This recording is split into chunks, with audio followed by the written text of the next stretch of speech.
Last time we finished reading the first sutta, the Four Wonderful Things.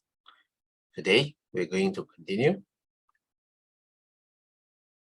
Gratification, danger, and escape. Before my enlightenment, O monks, while I was still a bodhisattva, it occurred to me, what is the gratification in the world? What is the danger in the world? What is the escape from the world? Then it occurred to me, whatever pleasure and joy there is in the world, this is the gratification in the world. That the world is impermanent, bound up with suffering, and subject to change, this is the danger in the world. The removal and abandoning of desire and lust for the world, this is the escape from the world. So long, monks, as I did not directly know as they really are, the gratification in the world as gratification, its danger as danger, and the escape from the world as escape.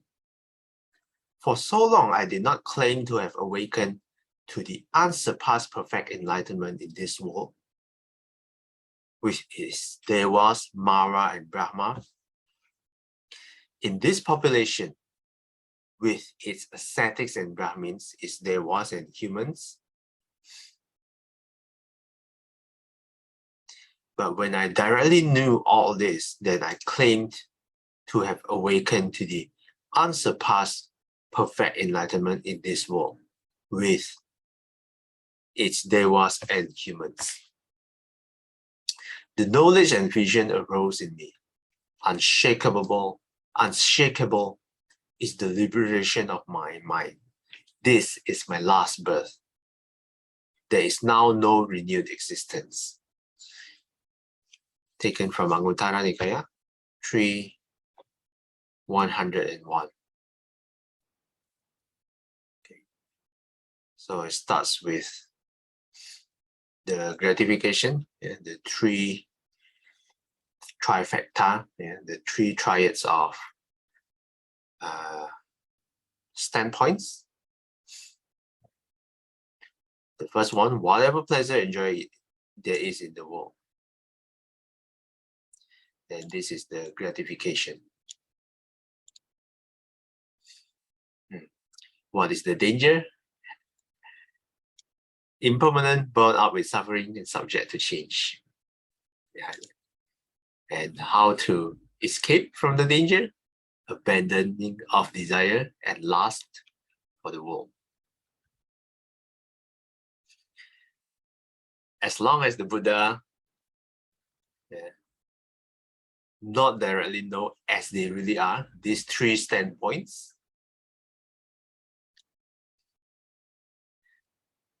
then the Buddha would not claim that he has awakened.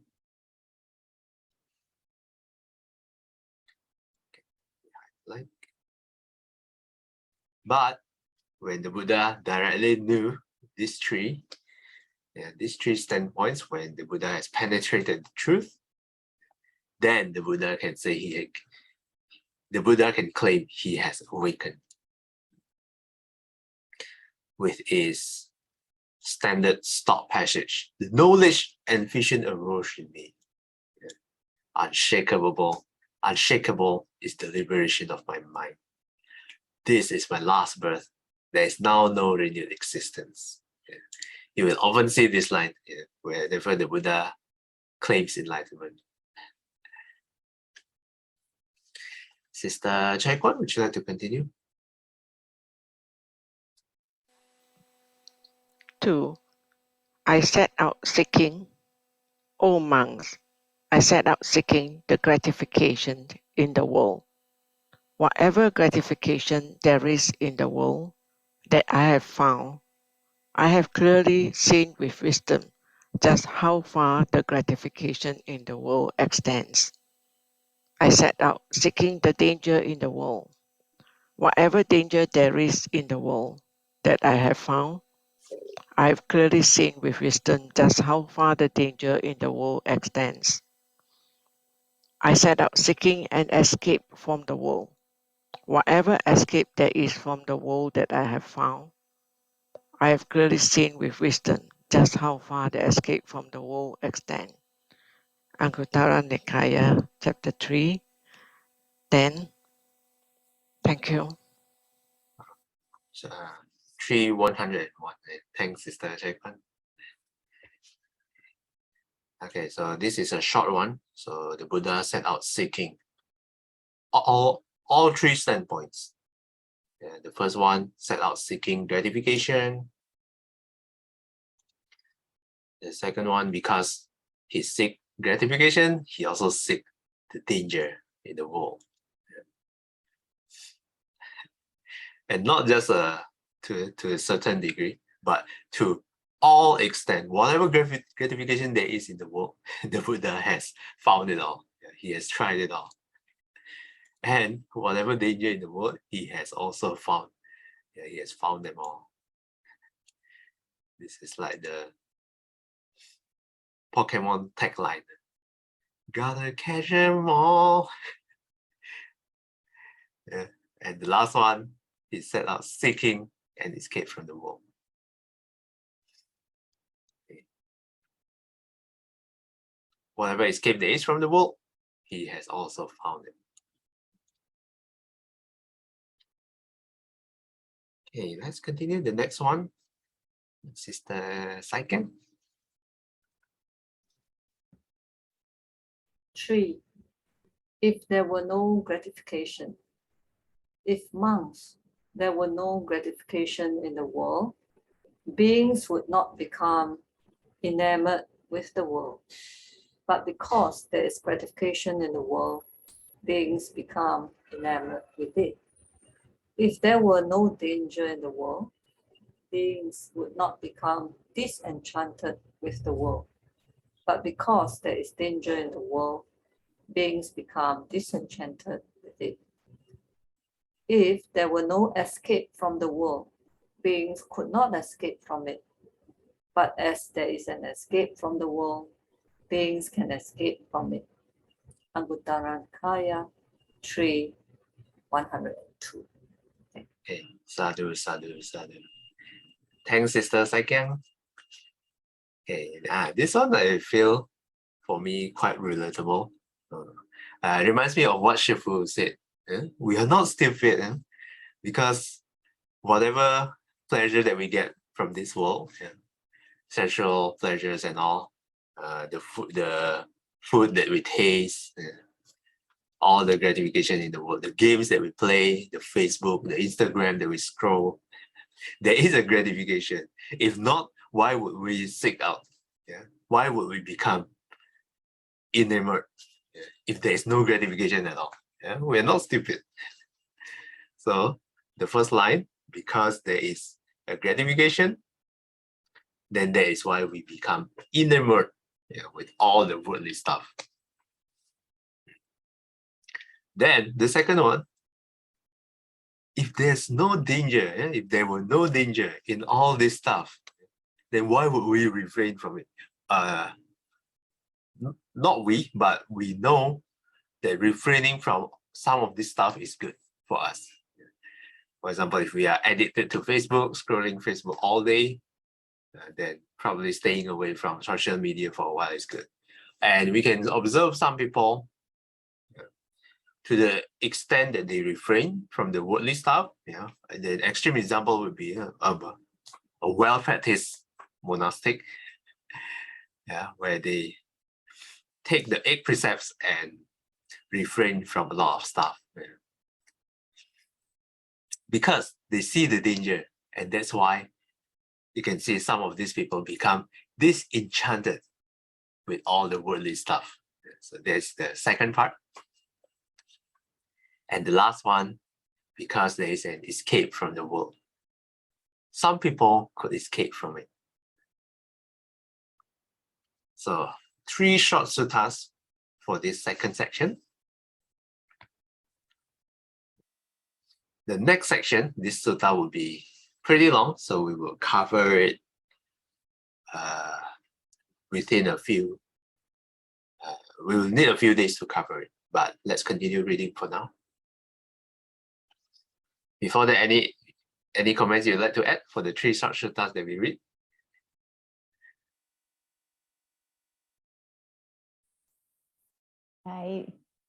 I thought of this story.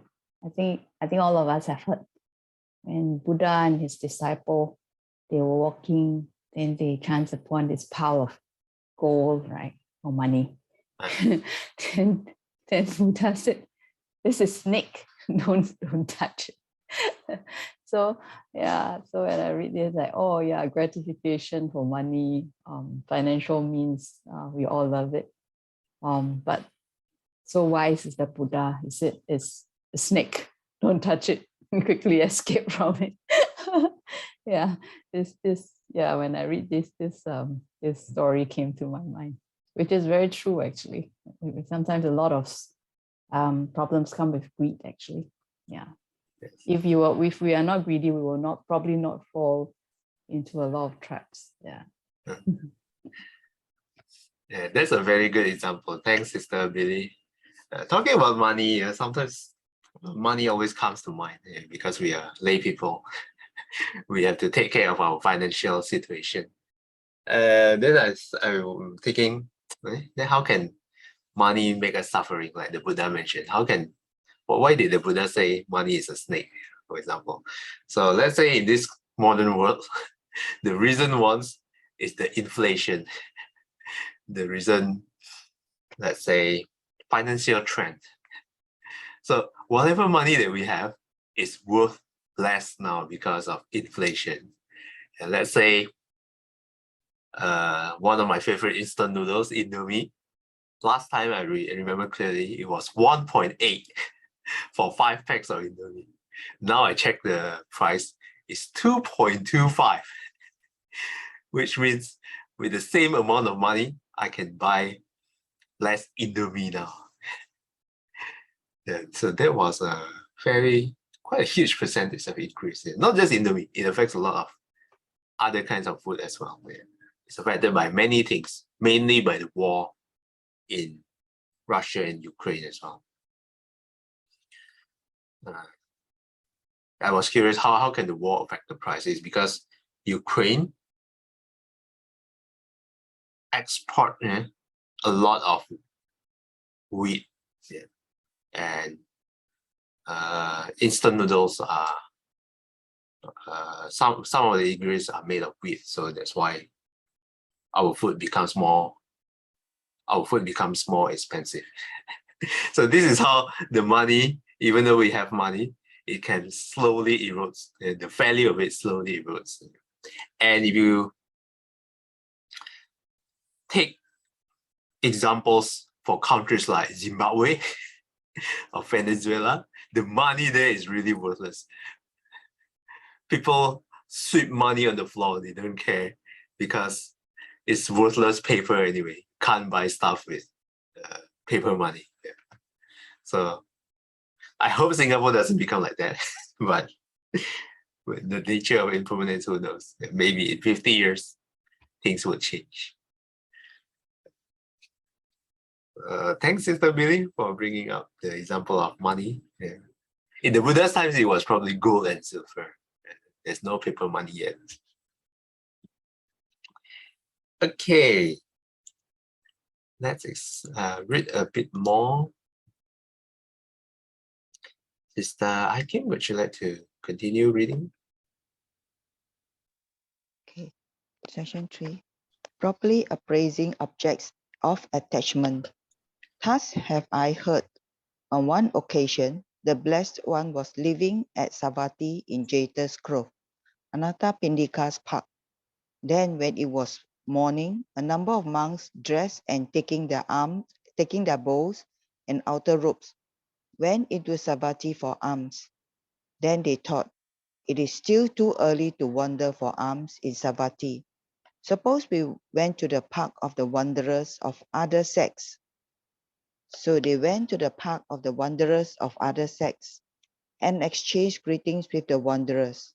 When this courteous, amiable talk was finished, they sat down at one side. The wanderers said to them, "Friends, the ascetic Gautama described the full understanding of sensual pleasures, and we do so too. The ascetic Gautama describes the full understanding of form, and we do so too. The ascetic Gautama describes the full understanding of feelings, and we do so too. What then is the distinction here, friends? What is the variance? What is the difference between the ascetic Gautama's teaching of the Buddha and ours, between his instructions and ours?" Thanks, Sister Aikim. Footnotes number 1. The commentary PS, full understanding parinya, here means overcoming sama tikama or abandoning pahana.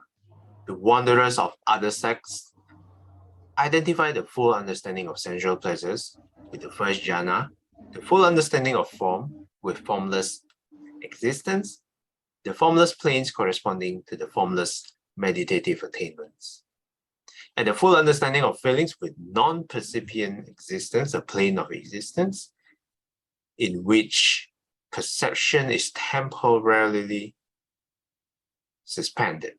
The Buddha, on the other hand, describes the full understanding of sensual pleasures as the path to the stage of non-returner, and the full understanding of both form and feelings as the path to arahantship. So this sets the context for this sutta. The monks maybe woke up too early, like 3 a.m. or something. It's too early for going for alms, and people are still sleeping. If you knock the door, you will get scolded. We haven't woken up yet, don't disturb us. Still too early for alms. So they went around the park and they meet wanderers of other sects, wanderers, ascetics from other religions. They have chit chat, how are you, exchange greeting. When this courteous and amiable talk was finished, the wanderers asked them, the ascetic Gautama describes this, and this, and we also understand this, and this. So what is the difference between our teaching and the Buddha's teaching? This is the question posed to the monks. So the monks not sure how to answer. Neither approve. We haven't read this part. Sister Billy, would you like to continue? Then those monks neither approved nor disapproved of the wanderer's words. Without doing either, they rose from their seats and went away, thinking, "We shall come to understand the meaning of these words in the Blessed One's presence." When they had wandered for alms in Sawati and had returned from their alms round, after the meal, they went to the Blessed One, and after paying homage to him, they sat down at one side and told him what had taken place. The Blessed One said, "Monks, wanderers of other sects who speak thus should be questioned thus. But friends, what is gratification? What is the danger? And what is the escape in the case of sensual pleasures? What is the gratification? What is the danger? And what is the escape in the case of form? What is the gratification? What is the danger? And what is the escape in the case of feelings?" If they are questioned thus, wanderers of other sects will fail to account for the matter. And what is more, they will get into difficulties. Why is that? Because it is not their province. Monks, I see no one in the world with its devas, Mara, and Brahman. In this population with its ascetics and Brahmins, its devas and humans, who could satisfy the mind with a reply to these questions, except for the Tathagata or his disciple or one who has learned it from them. Okay, Thank thanks, you. Sister Billy. So now we are exploring again the 3 standpoints: gratification, danger, and escape. Okay. But now we are applying to three things. The first one, sensual pleasure, the one highlighted in blue. The second one, form, highlighted in red. The third one, the last one, we apply these 3 standpoints to feelings, highlighted in orange here.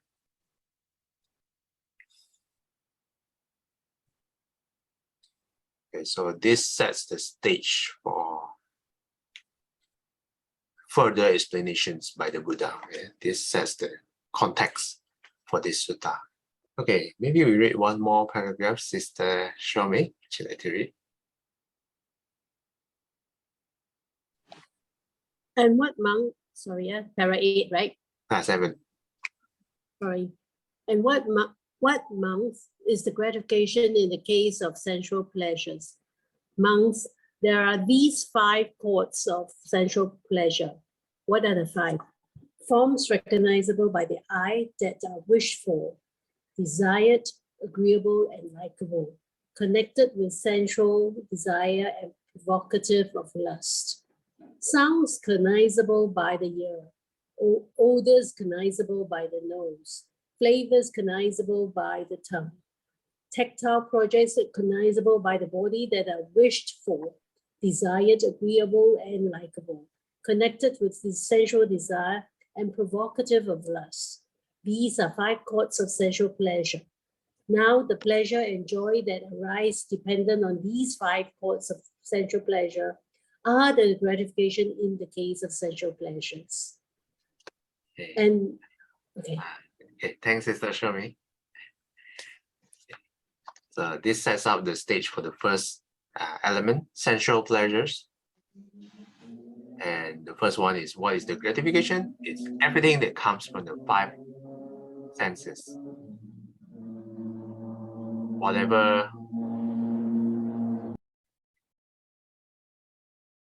Whatever forms cognizable by the eye that gives us pleasure, wish for, desirable, agreeable, and likable. What is the example? For example, some people seek out beautiful views, maybe the mountain, very beautiful sea view. That's one forms cognizable by the eye. Or in the case of beings, really attractive human beings, attractive lady, attractive man, attractive gentleman. Sounds cognizable by the ear. It could be the music that we listen to, or the pleasant words from the people that we like. Others cognizable by the nose, probably perfume, flavors, then the food that we eat, tactile objects, whatever that we touch. Yeah. So everything connected with the 5 courts of sensual pleasures. This is the pleasure and joy that arise. And these are the gratification in the case of sensual pleasure. Okay, I think this is a good time to stop.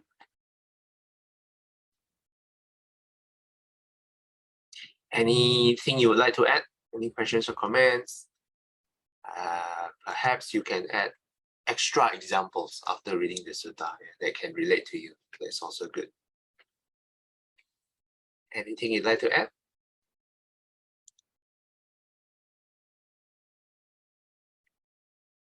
Okay, if not, would Brother Haji like to do the dedication? 回向愿消三障诸烦恼，愿得智慧真明了，不愿具障必消除，时时常行不达到。谢谢 Brother Haji. Here to begin again, may we be guided by the Buddha, Dhamma, and the Sangha. Sadhu, sadhu, sadhu. Have a gratified Tuesday ahead.